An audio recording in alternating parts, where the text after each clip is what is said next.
muitos especialistas afirmaram com absoluta certeza: a Rússia não vai suportar as sanções e sua economia vai colapsar em apenas um mês. Mais de um ano se passou desde que a guerra começou, e o que está acontecendo agora com a economia da Rússia é impressionante. Nem os melhores analistas poderiam prever o que está acontecendo com a economia russa hoje.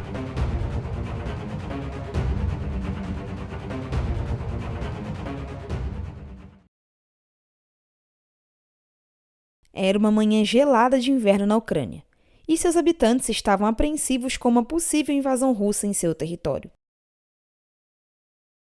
Por volta das 5 da manhã, o pesadelo dos ucranianos teve início. O presidente da Rússia, Vladimir Putin, anunciou que iniciaria uma operação militar no país. Inicialmente, estava previsto que somente 2 regiões seriam atacadas, Luhansk e Donetsk. Essas regiões, localizadas no leste da Ucrânia, são considerados territórios separatistas, ou seja, eles pertencem à Ucrânia, mas existe um forte desejo da população e do governo de se unir à Rússia. Mas no dia seguinte, o exército russo bombardeou a capital Kiev. Desesperada, sua população uniu forças e buscou se defender com bombas caseiras. O ataque a Kiev foi um sinal claro. Putin não queria anexar somente as regiões separatistas, mas sim a Ucrânia inteira. O mundo ficou chocado com o que estava acontecendo. O Ocidente não se curvou às ameaças do presidente russo, e então cumpriu o que vinha prometendo publicamente: aplicar várias sanções econômicas para prejudicar a economia da Rússia. Além disso, a OTAN também ajudou o exército ucraniano enviando armamentos. O Ocidente estava convicto de que suas sanções iam acabar com a economia e enfraquecer a popularidade de Putin rapidamente. A lista das medidas aplicadas é bem extensa. Dentre elas, uma das mais severas foi o corte da Rússia do sistema SWIFT, um sistema cujo objetivo é permitir transações financeiras entre bancos do mundo inteiro. Dessa forma, a Rússia ficaria totalmente isolada, e suas empresas ficariam impossibilitadas de receber novos investimentos para alavancar a economia do país. Além disso, outras sanções também foram aplicadas em solo europeu, como a proibição do transporte aéreo e rodoviário, a exportação de tecnologia de ponta, equipamentos industriais, armas de fogo e muito mais. E é claro que todas essas medidas iam prejudicar muito a economia da Rússia. Mas Putin tinha uma carta escondida na manga. Uma armadilha que ele montou para a Europa com muita paciência ao longo de vários anos.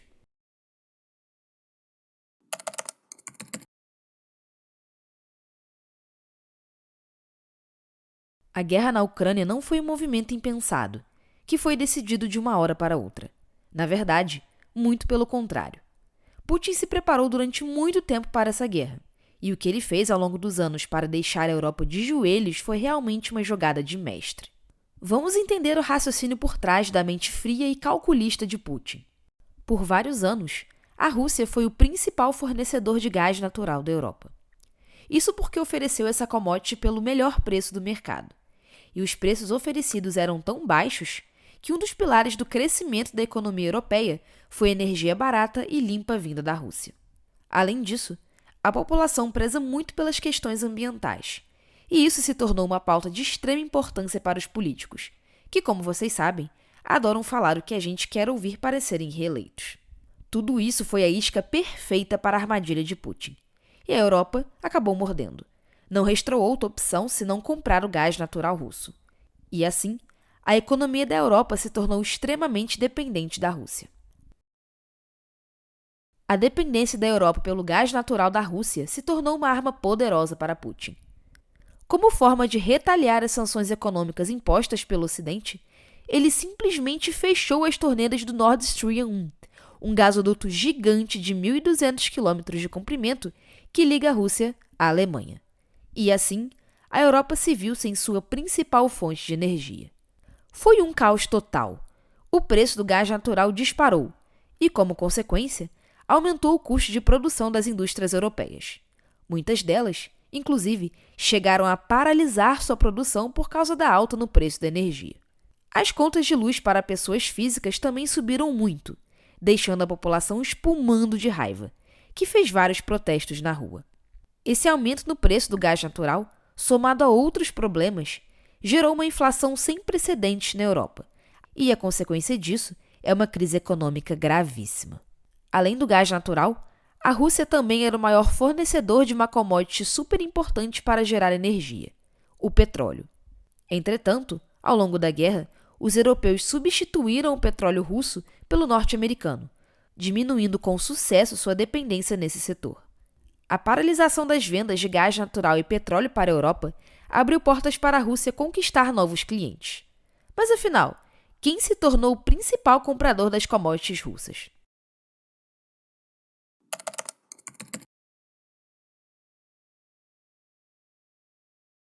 Enquanto a economia europeia sofria sem o gás natural russo, Putin encontrou um novo aliado, a China.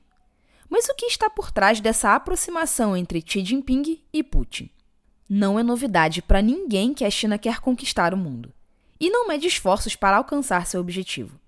Inteligente como ele é, o presidente chinês enxergou uma grande oportunidade com o estouro da guerra, e é claro que ele não deixou escapar. Como a Rússia parou de vender petróleo e gás para a Europa, Xi Jinping percebeu que seria um dos poucos compradores disponível para comprar as commodities russas. Putin, é claro, aceitou a proposta, mas teve que aceitar uma condição imposta pelo governante chinês, que não era tão favorável assim.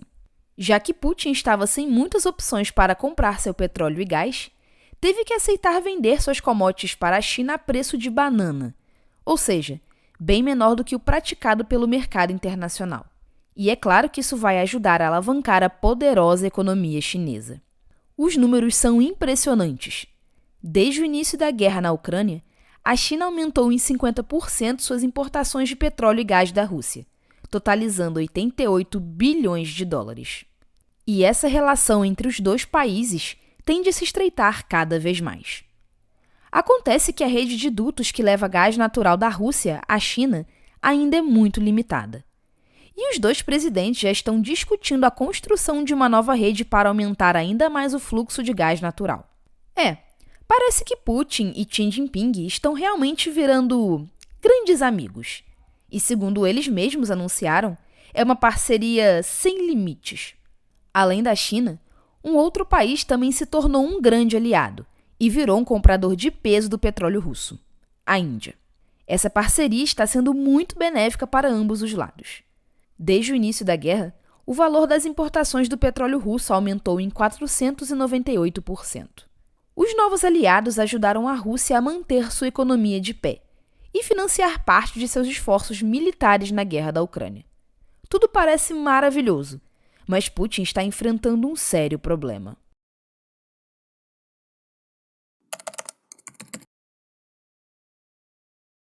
Os novos aliados de Putin foram essenciais para manter a economia russa caminhando bem. Mas por quê? O Kremlin é muito dependente do dinheiro que entra da venda de petróleo e gás natural.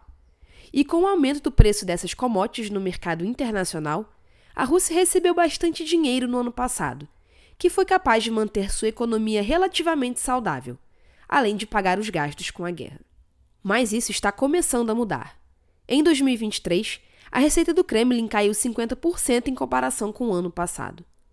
O problema é que o preço das commodities energéticas baixou muito em relação ao ano passado, trazendo menos dinheiro para bancar os gastos do governo e financiar a guerra. E isso está sendo uma grande pedra no sapato de Putin, que está se endividando cada vez mais. E agora, ele está precisando lidar com uma realidade que não previu lá atrás: o elevado custo da guerra. O mundo inteiro achou que a Rússia iria aniquilar rapidamente o fraco e pequeno exército da Ucrânia. Afinal, os russos tinham muito mais soldados, treinamento e equipamentos melhores. No entanto, não foi isso que aconteceu. A resistência ucraniana pegou Putin de surpresa, mas toda essa bravura não foi o único fator por trás do fracasso da Rússia. Não é surpresa para ninguém que o Estado russo é um dos mais corruptos do mundo. Se você acha que somos o pior país do mundo nesse sentido, então você vai se surpreender com o que eu vou te falar. Acredite, a Rússia supera com folga o Brasil no ranking mundial de países mais corruptos do mundo. Enquanto estamos na posição 94, a Rússia está na posição 138. E é claro que isso prejudicou muito os ambiciosos planos de Putin até aqui. A verdadeira quantidade de soldados russos treinados é uma incógnita. Isso porque os comandantes criam um monte de soldados fantasmas, que só existem no papel. E como você já pode imaginar, o salário deles vai direto para o bolso desses comandantes. Esses dados falsos prejudicaram e muito a forma como as estratégias eram implementadas no campo de batalha, porque o verdadeiro número de soldados nos confrontos era bem menor do que a quantidade relatada no papel. Também teve um outro grande problema ligado à corrupção. Putin se orgulhou muito de anunciar que seus equipamentos de guerra eram bastante avançados, incluindo seus tanques de guerra, que eram de altíssima qualidade, entre aspas. Mas na prática, não era bem assim. Os tanques vieram de fábrica com blindagem de baixa qualidade. No papel, eles eram quase que imbatíveis. Mas no campo de batalha, viraram alvos fáceis do HIMARS, um míssil poderoso de alta precisão que a OTAN doou para a Ucrânia. E assim, as estratégias de guerra russa se tornaram ineficientes. Esses são somente alguns dos problemas que estão por trás do fracasso de Putin em conquistar a Ucrânia. O fato é que ele não quer dar o braço a torcer e continua a gastar muito dinheiro com a guerra, e bem mais do que previu. Financiar uma guerra custa caro, e a enorme quantidade de dinheiro que está saindo dos cofres públicos da Rússia para financiar a guerra está saindo do controle. Esse é Oleg Deripaska, um poderoso oligarca russo, dono de uma fortuna bilionária. Num evento em que ele esteve recentemente, pegou o microfone, respirou bem fundo e, com toda a sua coragem, disse que a Rússia já tem data certa para quebrar. E adivinha só? Ele garante que até o final de 2024, a Rússia não vai ter mais dinheiro para bancar a guerra. A declaração foi surpreendente, já que ele não tem o hábito de criticar Putin publicamente. Então, certamente, esse problema é algo que está preocupando profundamente o oligarca. Suas previsões têm fundamento. Os gastos do governo russo aumentaram incríveis 59%. E o pior é que não está mais entrando tanto dinheiro nos cofres como no ano passado. Nesse sentido, a Rússia segue com déficit orçamentário, ou seja, está saindo mais dinheiro do que entra. E o resumo da ópera é que a dívida pública russa é uma bomba relógio prestes a estourar. É impressionante o quanto a economia da Rússia se manteve resiliente durante a guerra na Ucrânia. No ano passado, o PIB da Rússia caiu bem menos do que os analistas projetaram. Enquanto o mercado previu inicialmente uma queda de 15% em 2022, o PIB caiu apenas 2,1%. É um dado realmente surpreendente. Mas nem tudo é o que parece, e a Rússia está com problemas gravíssimos. E o próprio Putin já chegou a admitir que as sanções impostas pelo Ocidente podem prejudicar a economia da Rússia no médio prazo. A principal fonte de receita do governo, que é a exportação de petróleo e gás natural, está caindo muito em 2023, trazendo menos dinheiro aos cofres públicos. Além disso, a dívida pública da Rússia está virando uma bola de neve por causa dos custos com a guerra na Ucrânia. Como dito pelo oligarca bilionário, os gastos com a guerra estão sangrando os cofres públicos do governo. E, segundo ele, Putin só vai conseguir sustentar isso até 2024. Enfim, parece que algumas estratégias do Ocidente estão dando certo, mesmo que lentamente. Certamente, doar armas para a Ucrânia foi uma decisão acertada. Por mais que o exército da Rússia seja bem maior em termos de quantidade, os ucranianos estão resistindo muito bem. A vontade feroz de defender sua pátria, somado às poderosas armas doadas pela OTAN, está atrasando a conquista da Ucrânia. E isso foi exatamente o que o Ocidente queria. Afinal, dinheiro não nasce em árvore, e quanto mais Putin demorar para conquistar o território ucraniano, mais dinheiro será gasto. E uma hora, os cofres do governo vão secar. De fato, seus novos aliados, China e Índia, estão segurando as pontas da economia russa. E, aparentemente, a exclusão da Rússia do sistema SWIFT não está causando maiores problemas por enquanto. Isso porque seus novos amigos estão pagando petróleo e gás natural em rublos e ienes. Ou seja, dólar virou coisa do passado para eles. E está tudo bem. Inclusive, quem deve estar adorando essa história é o Xi Jinping, porque isso implica na perda da hegemonia do dólar e, consequentemente, abre mais espaço para yuan chinês dominar o mercado. Mas no futuro, essa exclusão do sistema SWIFT pode limitar muito a Rússia, apesar da nova ordem mundial que está se formando. Se antes a Rússia tinha muitas opções para conseguir fazer negócios e garantir empréstimos, agora elas se tornaram mais escassas. Nem os melhores analistas conseguiram prever o quanto a economia russa ficaria tão resiliente, mesmo diante das sanções impostas pelo Ocidente. Além disso, todos achavam que a Rússia aniquilaria a pequena Ucrânia em pouco tempo, mas não foi isso que aconteceu. E o resultado dessa demora para conquistar o território ucraniano não poderia ser pior. A Rússia está se endividando em níveis estratosféricos. Quem poderá salvar Putin quando a bomba estourar? Fica aí o questionamento. Bom, pessoal, eu acabei sumindo aqui do canal por uns 2 meses porque eu mudei de estado, então a minha rotina mudou completamente.